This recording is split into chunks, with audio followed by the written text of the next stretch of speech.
Hey everybody, welcome back to another edition of the Enemies List Q&A. You guys love it, so we do it. Q&A, where we answer your questions about what's going on at the Lincoln Project in American politics and culture in this insanity that we all live in. All right. Present-day Republicans are toxic and the Democratic brand is toxic. Tactically was focused on the midterm, so Democrats it is.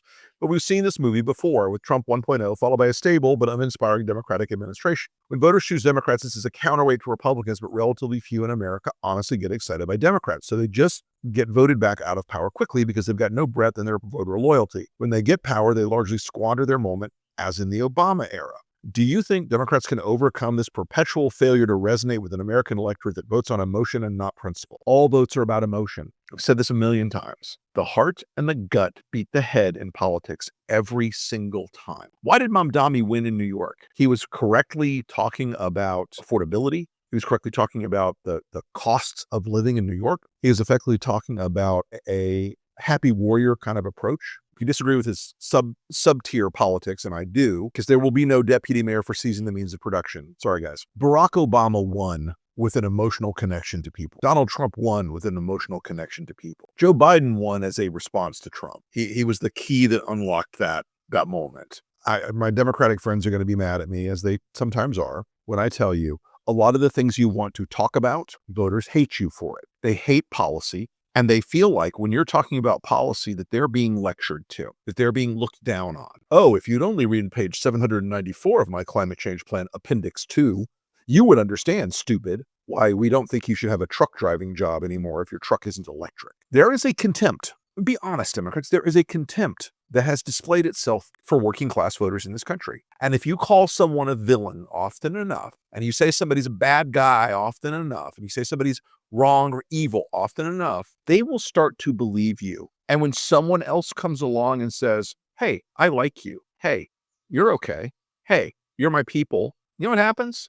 You become their people. So Democrats have got to unfuck themselves on this idea. You're going to win these elections based on complex DC-driven focus group policies. Told this story a lot. We were in January of 2021, end of the month, on this call with a whole bunch of Democratic consultants and money people and strategists and pollsters, and somebody pops up and goes, the big issue for 2022 will be prescription drug coverage. Our polling proves it. The fucking Capitol had been invaded 2 weeks before. Donald Trump was rising from the political grave like an evil zombie. Members of Congress and the U.S. Senate had been hiding in their offices and behind chairs as people stormed the Capitol to kill them. Of course, since we're the weird Republican guests on the call, we were like, the fuck are you talking about? What the hell are you talking about? The issues you think are the issues are not really the issues much of the time. Donald Trump's first campaign was a toxic stew of racial resentment and economic resentment. His second campaign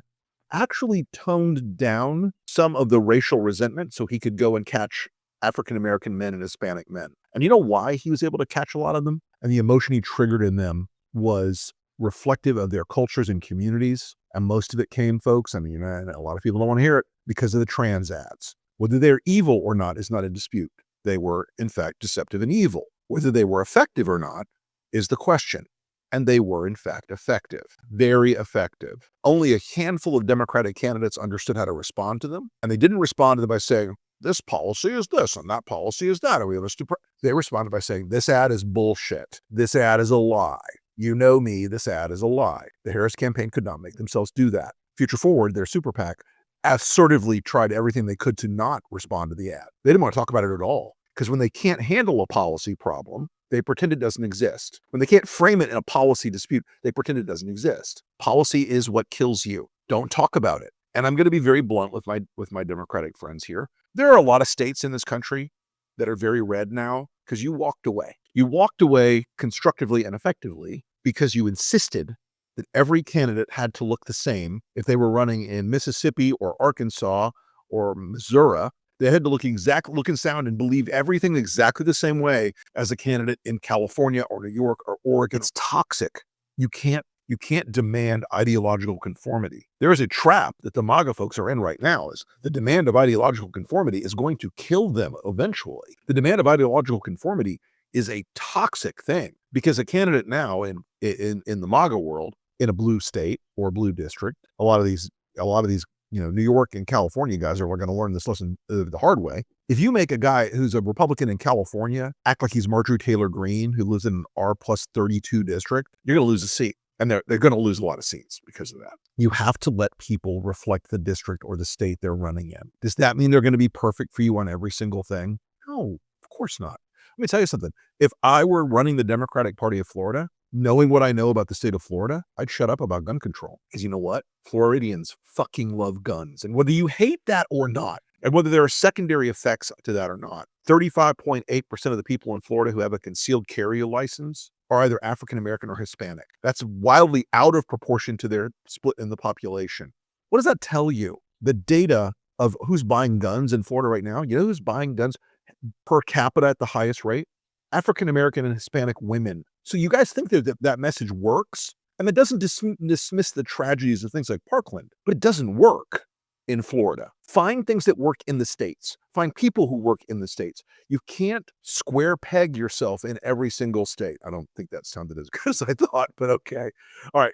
So endeth the lecture on the dangers of policy. Okay, let me go to the next question here. Why the hell are Democrats using guerrilla tactics in every means possible to stop this corrupt destruction machine? If they are, it doesn't feel like they are. Sending strongly worded letters to Schumer and agreeing to unanimous consent in the Senate, voting to confirm any person Trump puts up. Tuberville could do his holds, but Democrats don't. It goes on. I'm going to answer this question, Neil, and just tell you, you and me both, brother. They should be obstructing every single moment of every single motion of every single thing every single day. There should be universal holds on every Trump nominee. There should be universal procedural roadblocks for every Trump nominee. There should be universal roadblocks for every single Trump bill. They should be doing the whole spectacle of legislative obstruction. There is, unfortunately, at the senior levels of the Democratic Party, in the Senate particularly, not so much the House, but in the Senate particularly, a fallacious belief, if we look like we're obstructing things, the voters will reject us. Get the fuck out of here. People hate Trump's policies on trade, on the big bill, on so many other things. They disagree at a fundamental level on these things. And the Democrats are still laying down like a fucking rug all the time for them. It is not the way to go. Showing that you are fighting against this monstrosity is going to include the occasional moment where you have to say, yeah, you know what? I'm not going to get that $150,000 of road building for, Palatka, Florida in the bill this year, or I'm not going to get this or that. If you believe what you say, that Trump and his administration and Project 2025 and Russ Vought and Doge and all this represents an existential threat to the democracy we live in and the republic we adore, then why are you doing anything less but 100% all the time? Okay. Elon has created them. It's from Sandra in Ohio. Elon has created the America Party. What would be your advice if you were guiding him in this mission? Well, look, Elon, call me, because the enemy of my enemy, etc. Elon Musk has one thing most third-party efforts never have, which is unlimited money. Let me break the problem down on the downside first, and then I'll give some advice on how I would do it if I were in his shoes. The downside is it's 50 individual state parties, all of which have complicated and terrible legal requirements. There's a lot of maneuvering that has to happen before you can get a third party off the ground. And I mean a lot. He will not be on the ballot in every state. They will fight it. And I will tell you, the duopoly, the two-party duopoly, will fight it in a lot of these states. And yes, Democrats, I know how stupid that sounds. There will be many, many Democrats and Democratic office holders who say, oh no, we can't put him on the ballot. We can't put those people on the ballot because what? Are you out of your minds? Let him go. Put him in the mix. There may be a minuscule draw of Democratic voters to this party. The libertarian, fiscally conservative side of it is going to pull. And guys, it's not going to be a third party that's competitive at the duopoly level initially, but let it happen. He is promising to primary a lot of these Republican members of Congress who voted for this bill. And I will tell you, that's tough because those people have to register as Republicans to run in a primary. So you're building the America Party or you're recruiting Republicans to run against them. What he should do in these cases, get these guys on the America Party platform, brand them appropriately, run positive ads about why they're the fiscally responsible ones, and you will drag down somewhere around between 4.5% and 7.5% of the Republican vote. How do I know this? Because I fucking do it. It's what we do. It's what we do at Lincoln. It is what we've done for 5 years. Okay. 4.63 and 5.29. Okay. We know what we're doing. It's doable. Starting small, and going after these people and cutting down 3 to 5% of their win margin in the general election. If they existed in the top 50 competitive seats, it would basically mean the Democrats would have a better chance to win in half of those, at least. We're going to win a baseline number. I don't want to speculate on it right now because I haven't looked at polling this week, but House control is in sight. I have to do a lot of things right, but House control is definitely in the picture. But he needs to run these America Party folks and brand them as a new party, innovation, responsibility, fiscal restraint. Get away from all the Nazi bullshit, the natalism, and the nationalism, and the immigration garbage, okay? Those aren't your people, Elon. Those aren't the people you're trying to seduce and bring over. But if he does this, it's going to require a massive campaign operation and infrastructure. It's going to require consistent messaging. He's going to have to step into the background a little bit on it. He can't be the candidate. His numbers are too negative. They're too upside down. He's being advised by a couple guys.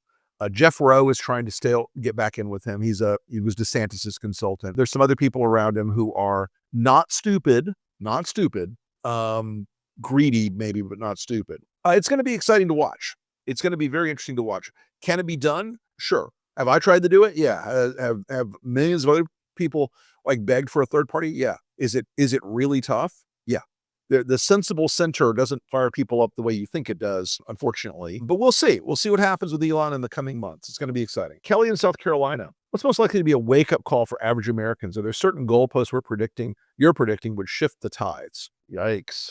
That's a tough one. Look, we are well past a lot of the goalposts right now. They're in the rearview mirror now. We're in a different and dark world. We are not in a good place. There are armed American soldiers, active duty soldiers wandering the streets of American cities, assisting masked and anonymous men rounding up American citizens and illegal immigrants. That ain't good. That is not the world you thought you would be living in. It's not even the world a lot of Trump people thought they'd be living in. There was a belief that some of the immigration was a professional wrestling cafe. It was bullshit. It was a show. It was to own the libs. But Miller, the Reinhard Heydrich of the Trump administration, look, if you said to Stephen Miller, hey man, I'm not going to tell anybody, do you want death camps? He'd be like, how many do I get? That's what he wants. This guy is shaping up towards being one of the worst abusers of human rights in the history of this nation, including Bull fucking Connor. Stephen Miller is a truly evil and dark individual, and he wants something out of this entire immigration debacle that is so much darker than even Trump wants. Those were some long answers today to questions, but I appreciate you joining us as always. Do me a favor, go over to Lincoln Square on Substack and subscribe. Take a free subscription if you can. Do a paid subscription if you have the means. We'd appreciate it. It helps us grow the channel and get this information out to everybody. You can also catch me on Substack at The Rick Wilson. You can also catch me on my YouTube channel with the same name. And folks, we will be back with you again on the next version of Q&A on the Enemies List.